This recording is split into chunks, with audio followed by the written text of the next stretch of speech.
This is the Tribe Mastermind, where we talk business, purpose, and passion with your hosts, Jordan Muela and Steve Welty.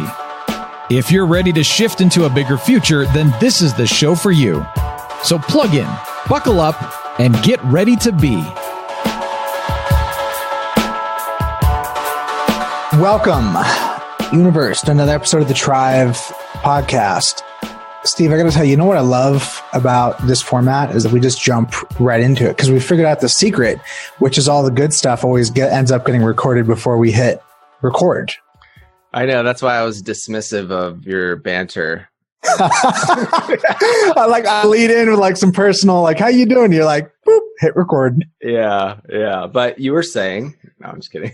I was saying, yeah. So we were talking about, how you doing? I'm doing good. My reply to your response was making life harder than usual. I was experiencing some resistance yesterday. I ended up my day yesterday and went home and was talking to my wife, and I was like, I was in a little bit of a funk today, but I realized I was resisting a decision that needed to be made. And I was experiencing it as procrastination when in reality, I was simply grappling with the weight of the commitment and not fully appreciating that the decision that I'm needing to make just comes with a higher bar of commitment, as all good things do. And I just kind of wasn't connecting the dots, but it clicked for me at the end of the day. So that's what I'm doing, man. Man, is it to make your life simpler? Actually, probably more like making my life more complicated. It's just some more big projects I'm signing up for, and some changes around that stuff. So I'll get into it more in the future. But that was the summary. And you know how sometimes you get excited about an idea, but then the closer you get to it, you start to feel a little resistance, just realizing it's going to cost you something to pull the trigger, and there can be just a little bit of a moment of hesitation.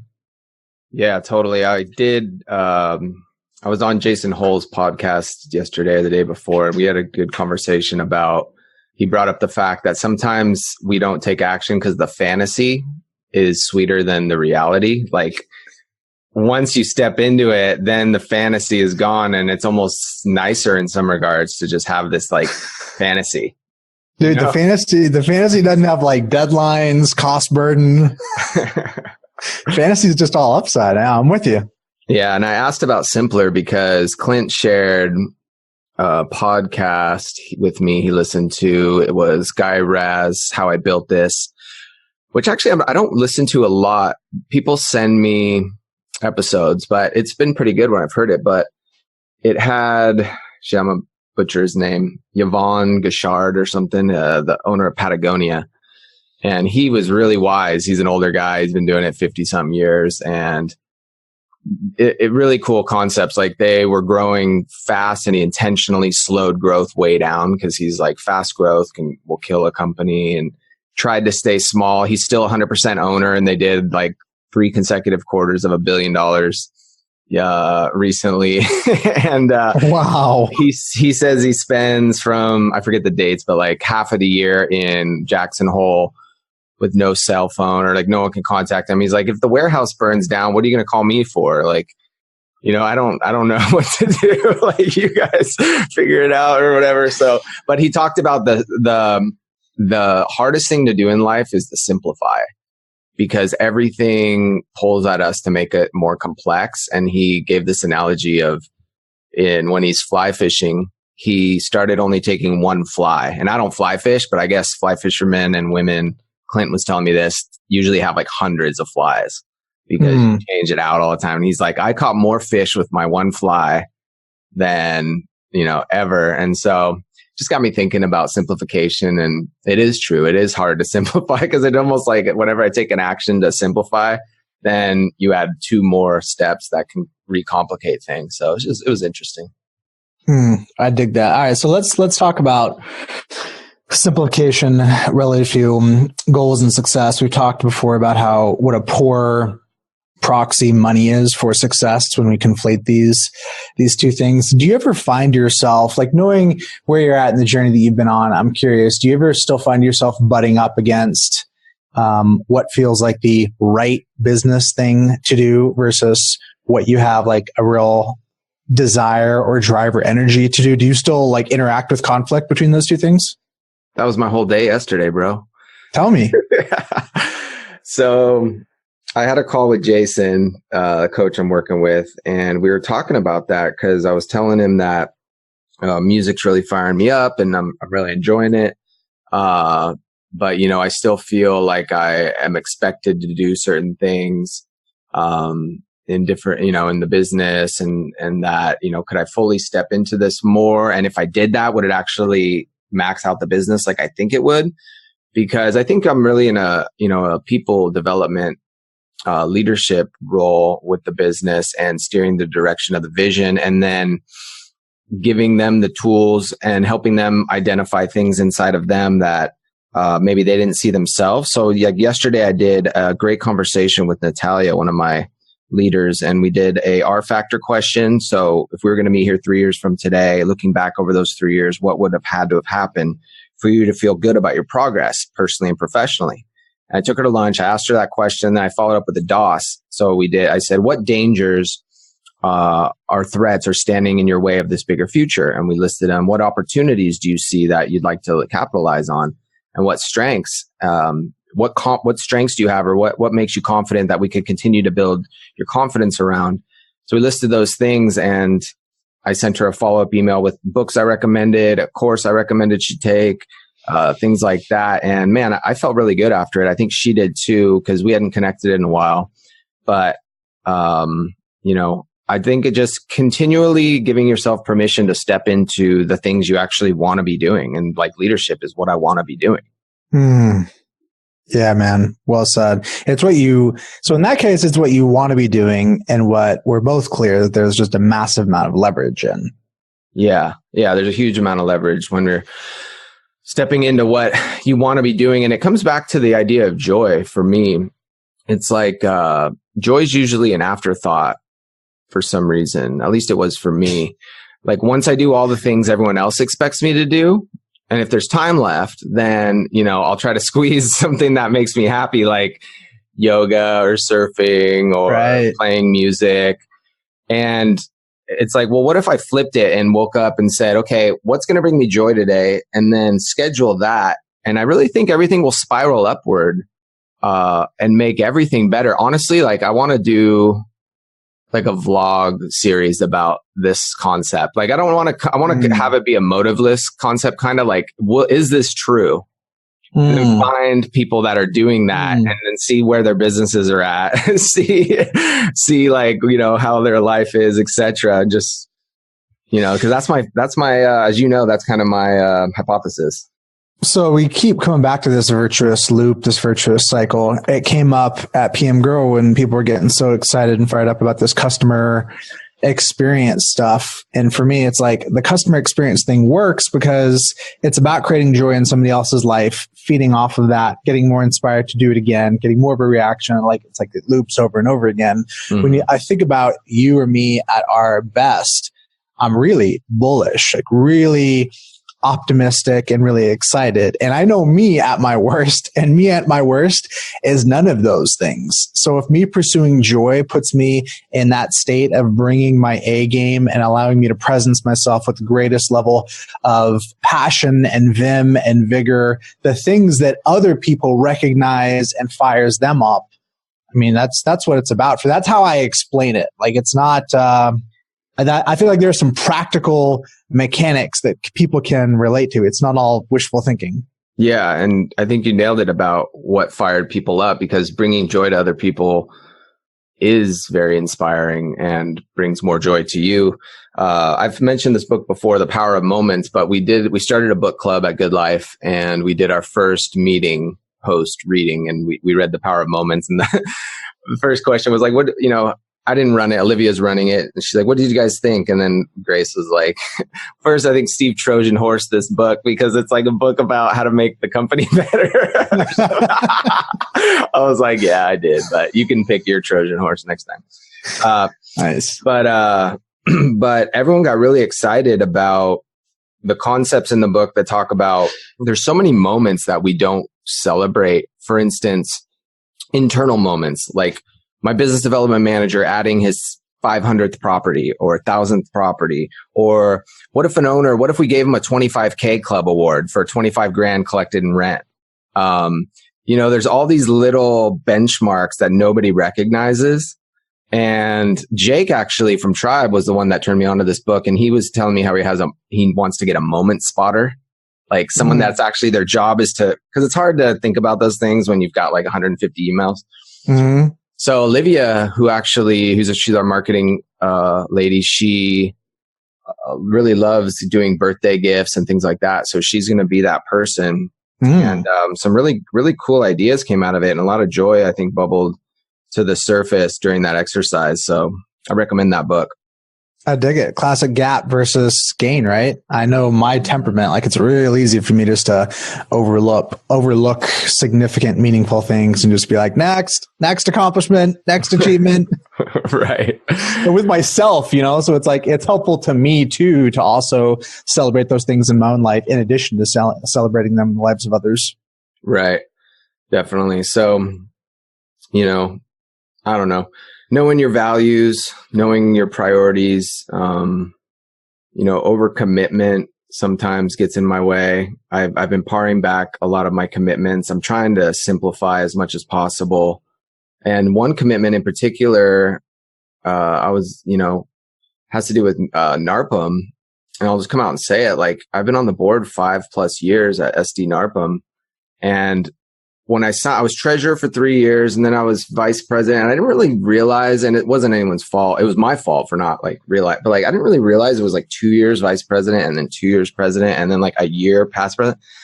And it's just not lighting me up as much as it used to. And I feel like if the organization is going to do well, other people, need to come up and step up. And so I was having a conversation about stepping down, and, one part of me feels really bad because I committed to it, but I think things change. And that was a difficult conversation I needed to have. And I fired off the email first to get the conversation started, but we were going to have a conversation about it. But that was something difficult for me to do. Mm-hmm. You know what I mean? I was really struggling with it. I asked people at Coach, and, it was obligation versus commitment. It felt more like an obligation. Disappointing people. I know. Yeah. I know exactly what you're talking about. That happened this week where I had a change of my staffing situation changed up in one of my companies. A part-time resource quit, and somebody needed to fill the gap. And I was like, oh, I'll do it. I'll go sign up for some job, but just this task that they were going to do. And then I was I knew in the moment I shouldn't have done it, but I'm still so eager. So it was one more time, I signed up, and then I had to go back afterwards and tell my team, I was oh guys, I totally shouldn't have done that. I overcommitted. Please help me in the future. Don't let me sign up for stuff like that. And, they were fine. They were cool with it. But I had this guilt of oh, man, I'm going to disappoint the team. I'm going to disappoint the team. But the truth is, by me taking that up, I'm dropping some other important ball. My bullishness on my abilities and giftings and unique ability, that's where the conviction of saying no comes from for me. Yeah. I'm glad you asked them to help you in the future, because that's something that really helped me with that. When I told the team, once I learned this, I didn't really realize it, but I was your guys' job, your number one job before servicing the client, before, coming to work on time, is to free up my time and energy. That's your number one job. Bro, I love it, bro. I love it. It is, because it is not so I go sit on the beach. It's because, I'm the one at the time, I was the only one working on the business. You know what I mean? I was you have to, that's your number one job. And some people, in particular, Adam, who I love, my business development manager, who's been with me forever, he was relentless with that. I would try to grab stuff in level 10 and stuff. He'd be no, Steve's not doing that. I'll do that before Steve does that. And so if you, build enough goodwill and have a good team, and people, and trust each other, sometimes your people will watch your back. Yeah. Well, that and also just can get conditioned to the fact that if Steve does say yes, that doesn't mean it's going to happen. That's part of what I'm trying to communicate to my guys. Like, just understand, like, if I say yes, there's some shaky odds that if I say yes to something low level, I shouldn't be doing, like, it's 50-50 if that's actually going to happen. Shaky odds. That's funny. I want to be a flake for the lower level stuff that is not as outside of my unique ability. Yeah. Yeah, I feel you. But you don't want to be unreliable too. No, I don't want to be unreliable, but I just want, I got to be me, man. Like, me is somebody that has this overwhelming desire to help and be useful and to jump in and support people. And I know too many people to do that for everybody. So, hey, so here's something that I wanted to highlight: my journeys and experiences with a dumb phone a week in, baby. Oh yeah, I want to hear that, dude. I forgot. Old Flippy. Yeah. Old bring Flippy. Him back, old Flippy. Dude, that's so bad. So first off, I made it way harder than it needed to be, right? Because, like, you have this thought, and I had the thought of, hey, wouldn't it be great if I had more space, less compulsiveness around being on the phone, have a dumb phone. But then from there, the complexity monster jumps on my back, and it's like, oh, I better do some research on dumb phones and buy the best one on the market, which is like the stupidest thought I could possibly have, right? What's your fact finder, by the way? I don't remember offhand. It's lower. Is it lower? Oh, okay. I was just curious. I think it's a form of procrastination. So yeah. Go down that path, and it's like, oh, well, like, also, can you have two phones on one line? Let me talk to AT&T and, like, all this BS. And finally, I had that conversation with you in the last podcast. I said, I'm going to do it next day. Walk in the store, 20 minutes, bro. 20 minutes in the store. They give me a new line, $30 a month, prepaid, got the phone, walk out, boom, done. Nice. Yeah. So I have really enjoyed it. I've been leaving my smartphone in my office. I'm still going to take it with me when I travel, but I've been leaving it in the office, not having it at home, not having it in the car. And yeah, it's great. And one of the upsides is that I can still use, like, WhatsApp and my texting, etc., via my laptop. If my phone was, like, in Antarctica, as long as it's connected to Wi-Fi, I can still use those mobile apps via the desktop app. Oh wow, dude, I love that. That's so cool. I'm glad you did that. And it sounds like a week or so in, you're loving it. Man, I'm enjoying just the clarity of thought of, like, when I have downtime, being able to sit and think, as opposed to having the default be scrolling. And I'm not ready to, like, fully articulate it, but for me, I would just say it was a real mental relief just to have a little more space and freedom to kind of mentally decompress in dead space instead of trying to, I was struggling with the illusion and the fantasy of, like, working and wringing value out of every minute. Mm-hmm. Like, for example, knowledge consumption, podcast, video, audiobook, article. And that can even, it's not gaming, I'm not, like, watching, I'm not on YouTube. Not that this is any better than that, but it's still, it wasn't adding value at a certain point. I'm so glad you did that. I want to see what happens in the next 1, 2, 3 months for you. I think we'll see some big shifts, because I'm a big believer in that space, as you know. So that's huge, man. I'm so glad you did that. Yeah. Thanks, man. I'm stoked. I appreciate your encouragement. I love staying in the conversation with you about space. Yeah, man. And I've been thinking about the phone a lot too. And did you have an iPhone or a Droid? Android. Droid. Okay. So iPhone came out with screen time, which is they automatically notify you, unless you turn it off, about how much you're using your phone, which I think is actually cool because it starts conversation. And I think, they probably got pressured into doing something like that, or maybe they did it on their own, you know what I mean? Right. But I've been looking at it, and on a day, I feel like I don't use my phone a lot. I'm using it for about 2 hours, 15 minutes, give or take. And there's 4 pickups on average an hour. So that's, I don't know, every 15 minutes, I'm picking it up. And that's that's like a day where I felt like I created a lot of space from my phone. And like, if I looked yesterday, it was probably close to 3.5 hours. But the thing is, it's weird because I use it for a lot of what I would call not like productive stuff, like, voice memos, like WhatsApp with the tribe, I don't know, different stuff. But then I don't know, I was trying to get really nerdy with it. And then I was like trying to go where you went and like put it away and do all this stuff. And then I'm like, should I just embrace it? Like as long as it doesn't get out of control. Sometimes I try to put like when I wake up, I have at any given time 15 things that I'm currently like trying to work on, like with myself. You know what I mean? It's like almost too much. Like, oh, don't pick up your phone for 2 hours before you get up, and then don't eat before 11. And I'm like, I'm getting to the point now to where I'm just like, I think it's overkill, man. Like, I just want that's part of the journey, man. It's just like forgiving yourself and not beating yourself up. And yeah. And so, I mean, I always believe small habits, are build big outcomes. But I'm kind of playing with setting the commitments a little more loosely.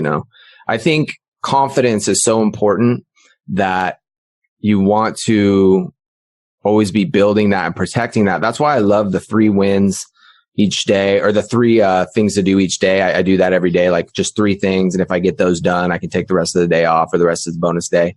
And I'm feeling good. And then, for instance, like with growth goals at Good Life, I think we actually exceeded our growth goals so far this year as far as door ad. We're actually a little below where we need to be because we lost more than we anticipated. And I would say we set our target like a little bit of a stretch of realistic, right? But not like the year before, it was like not even attainable. And so every year we were behind on our growth goals, and it felt like crap. Mm-hmm. So I was like, this year, I want to set more like realistic goals, and we are all feeling really good. I mean, we're happy with the progress. And so I don't know, how do you set your goals? What has your journey been like? Yeah, so this is good timing because we're at the end of the quarter. So I'll be flying out to Portland next week and doing an 8-hour quarterly on-site with Chris to have a Lead Simple review. And I experienced the same thing this year. We're 6 months into doing EOS, and the first time that we went about it at the beginning of the year, end of last year, you set these targets and they're just off. It's just the nature of doing it. So 1 quarter in, we had the opportunity to go back and reset the targets, but we didn't. So I experienced 2 quarters of a number kind of being off, and I'm really committed to changing and recalibrating that.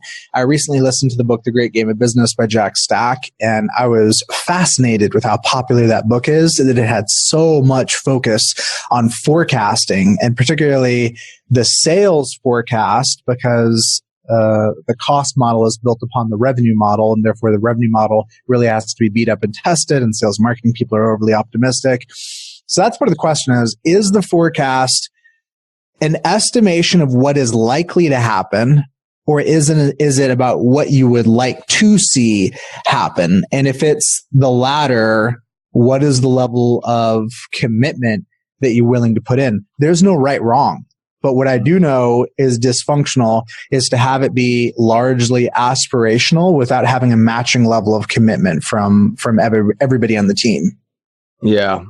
Yeah, for sure. Because you see I hear some people with, and I think the BHAG thing, really started this off, where it's just like, whoa, like you're trying to get to X and you're not even like nearly close. There's 2 or 3 years. That can be demotivating, but I think you try different things, and, there is something to be said about, a big target. I like the 25-year target that they talk about in Coach, because when you set it that far out, it's like anything's possible.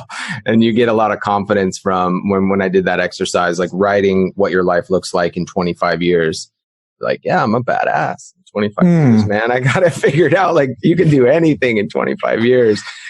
So like going 10X isn't always about going 10X in 3 years. It's like go 10X in 20 years, 25 years or whatever it is. So just protecting the confidence is important, and with your people too, I think. So that's why I love having that conversation with I learned so much about Natalia that I didn't know. And man, just going to lunch has been one of the game changers for me this year with my team. Is just snagging people without them knowing, being like, hey, you want to go to lunch? Let's go to lunch. And then just like talking with them, man, and getting into their head and seeing how you can support them. That's been huge. I dig that, man. That connection. That's an area of struggle for me as I'm remote, but it's definitely still something I try and do. It increases the importance of doing ongoing reviews. I have one-on-one reviews today, and when I'm out on doing on-sites, I definitely try and take people aside, go to coffee, that sort of thing. Two things that came up that I want to highlight. So the thing that you were saying about commitments and having like 16 commitments and practices all going on at once, and it's overwhelming. My interest is converting those commitments into defaults and giving credit to environmental factors as being like massively influential. This is the idea that like you're going to go on a diet, and so you don't have a bunch of boxes of junk food in your house. Like, it's just, life is easier that way. And so that's what the smartphone thing was about for me, was just realizing I do have a finite amount of willpower. And if I can just remove those decisions, it just makes life a little bit easier for me. You feel me on that? Yeah, I do. And you put it well. When you move it to defaults, because I was thinking about that this morning, I was like, I don't have to think of like, hey, don't drink a Diet Coke first thing when you wake up. Like, that would just never occur to me. You know what I mean? So yeah, you move them into habits. But I think one of my problems is I'm doing too many habits at once. And so maybe just picking one out and being like, okay, hey, I want to work on this one. And that's what I used to do, actually. I used to pin it on my board and say, okay, I'm working on this one for the next 30 days or whatever they say it takes, you know? Yeah. Yeah. Environmental, man. I beg my wife, I'm like, will you please stop buying chips? Like, if you just didn't buy chips. She's like, why? Well, why do you not? Like, why do I have to not have chips? Just because you can't control yourself? And I'm like, it's like this constant struggle. Oh, but I'm like, oh man, dude, I can actually really relate to that right now. Yeah, that's hilarious. I dig it. And then the other thing on the growth modeling and forecast is just the reminder that the forecast first and foremost has to be, what do you think is going to happen? Like, if we do nothing, what is the default? Because if you're not grounded in that, if you're not acknowledging like what is the default trajectory, then you're not in a place to be aspirational, and the aspiration is just going to be fantasy. And if there's a big delta between the default and your aspiration, like, I mean, this happens all the time, right? You have these conversations. Folks don't have a history of growth, but they say, I'm not making any money right now. I got to grow the business. We need to 2X or 3X or whatever. So then it's like, okay, well, like, how are you going to go about doing that? Like, what kind of transformation would be required? And like, what is your level of commitment for that? That's how I just want to be like honest and accountable with myself of how much of myself I'm willing to give in order to hit the goal. Yeah. And in the Jack Stack Great Game of Business book, he gets super in the weeds. I think they say they like spend 6 months doing their sales forecast or something crazy, but just something simple, like not to plug Profit Coach, but I have to, because I do really appreciate the service. The forecast Danny and you came up with, that gives me so much confidence, because I actually know for the first time this year, like, exactly how much money we're going to make, give or take, like at the end of the year. And we identified something on the last call where he's like, hey, your LER, your labor efficiency ratio, looks really good. Around June, you can actually hire someone at like 60K if you want. And I was like, hell yeah. And so I wouldn't have never thought we could hire someone. So we had the bandwidth to actually hire someone. And to some people, like, that are already doing forecasts, it may seem elementary, but I think the majority of company owners aren't really doing forecasts, and not ones that are easy and simple. Because at least me personally, I don't want to make it too complex. It's just having a spreadsheet that I can update monthly, that's going to project out to the future. Super, super powerful. Mm-hmm. Yeah, man. So I had 2 experiences recently. Like, I have this kind of family of businesses, and they're all in different places. With Lead Simple, there was like a moment where we were getting a little ahead of ourselves culturally. Chris and I, and the nature of the team, like, it's basically an engineering organization. if I'm being honest. Like, it's primarily an engineering organization. So culturally, we're not built for like, yeah, we're going to have these crazy growth goals. We're going to have 100% growth next year. Put a gun to everybody's head. We better figure it out. Like, right. That's not our, but we were kind of skewing that way for a minute. We adopted a much higher burn rate than normal. And then some circumstances just kind of like came together that we basically had some people quit, and it really gave us some breathing room. And like, I had this like moment of clarity reset where I was like, wow, that was a terrible idea. I'm so glad we're not doing that anymore. We need to slow it down and be much clearer on kind of banking on like, what is the default predictable growth rate that we know, as opposed to figuring out that we're going to like, jump off the cliff and build a plane on the way down.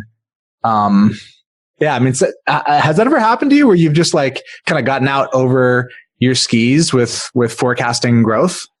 Oh yeah, totally. And it just beats you up.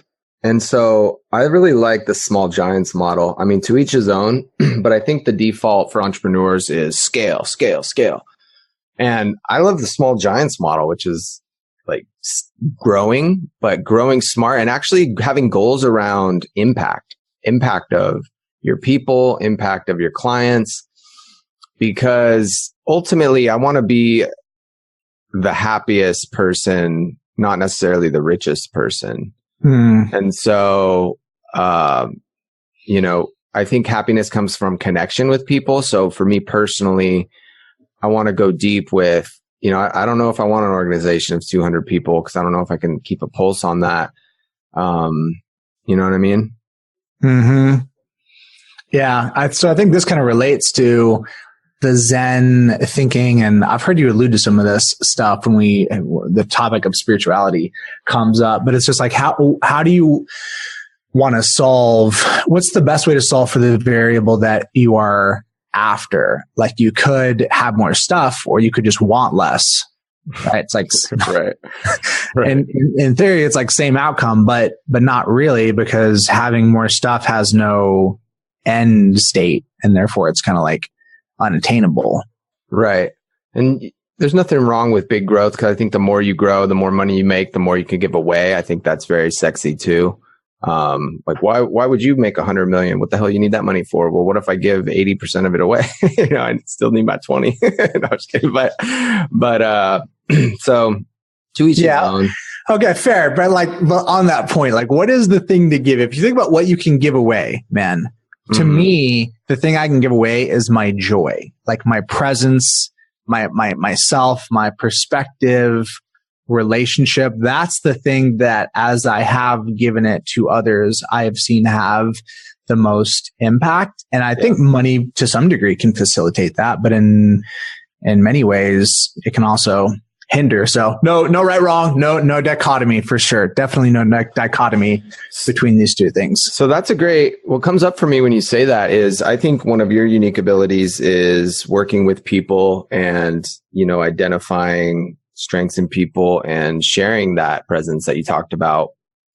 So when you're in the weeds with things in your companies, it probably takes you away from that. So are you thinking of moving more into that? Like, I know it really lights you up to help people get what they're after in life, like if they're your team or other entrepreneurs and stuff. So I think the more you're doing that, just from an outsider perspective, I'm like all about this what lights you up journey. Like I said, I want to start this this vlog about like, hey, putting what lights you up at the forefront of your life and seeing what happens. Like, it doesn't necessarily mean you have to do that the most hours of the day, but just that you're constantly like aware of what lights you up and you're putting that.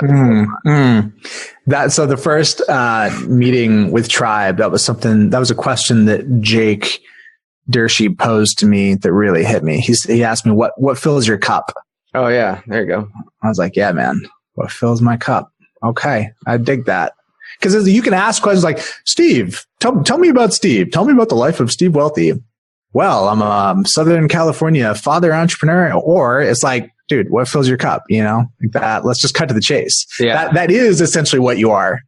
Dude, I love that question. Oh, I forgot about that one. I got to write that one down. I'm always looking for better icebreakers. I was using, what are you excited about right now? But that usually only works around people that are somewhat like motivated. Like if you say that to someone that's kind of just like living life, they're like, well, what the hell? What do you mean? Like, I don't know. but it's funny. That's a good question. What lights you, or what are you excited about right now? I could say what lights you up right now, or what fills your cup? Cause I'm so tired of the, how you doing, man? I'm good. Like, that's how we started the podcast. I know. I'm, you know, I guess you can't always say the introspective stuff, but especially when you're meeting like new people. Like if I was like, hey, Jordan, what fills your cup? Like that wouldn't really make sense, right? I don't know, man. I don't know. What fills your cup today, bro? What lights you up? I don't know. But you know how you can tell what lights you up? It's funny.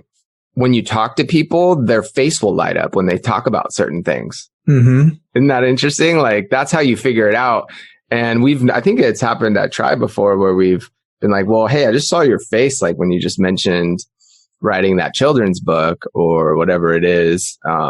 What about leaning more into that? And it's like, yeah, but I have all these other commitments, et cetera, et cetera. But that's the battle, man. That's what we're up against. Yeah. Got to earn it, man. Got to earn things.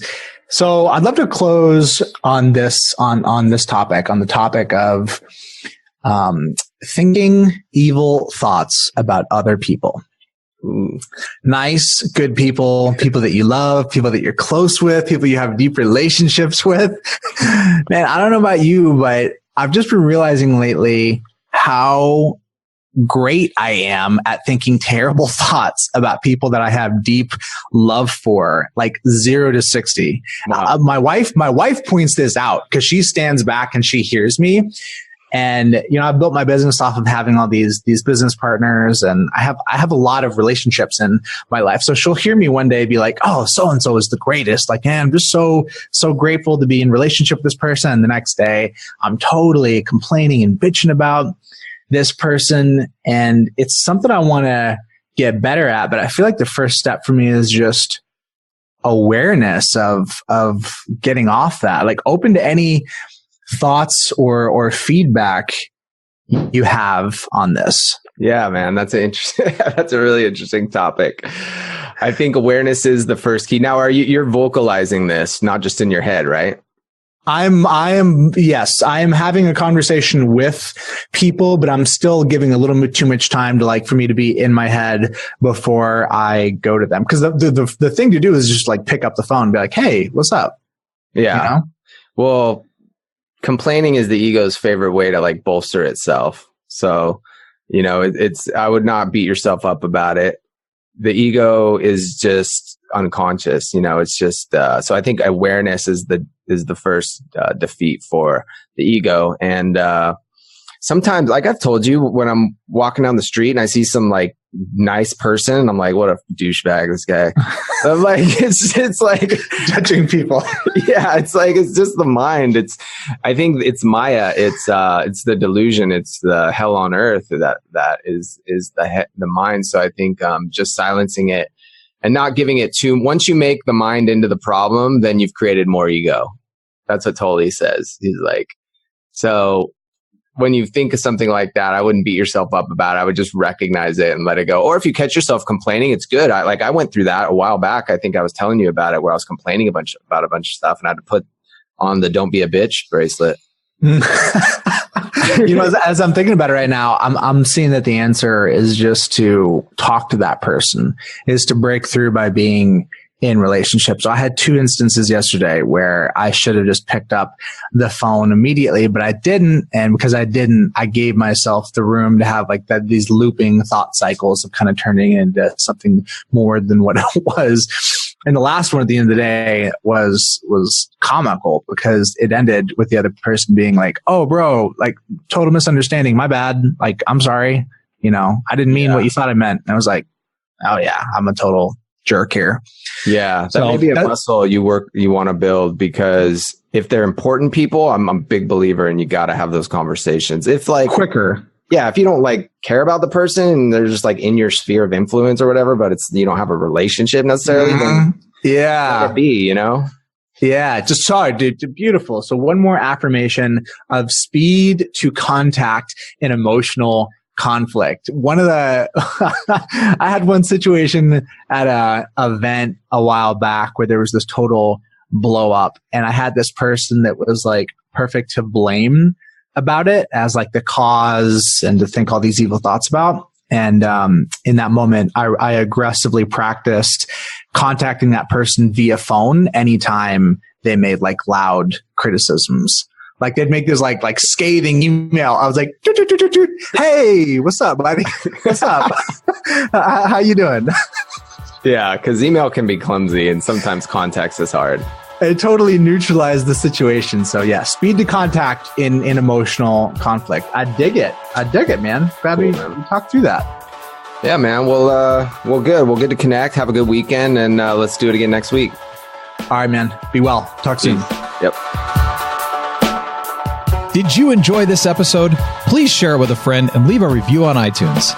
If you'd like to find out more about joining the tribe, go to tribemastermind.com to understand why the best and brightest mastermind with us.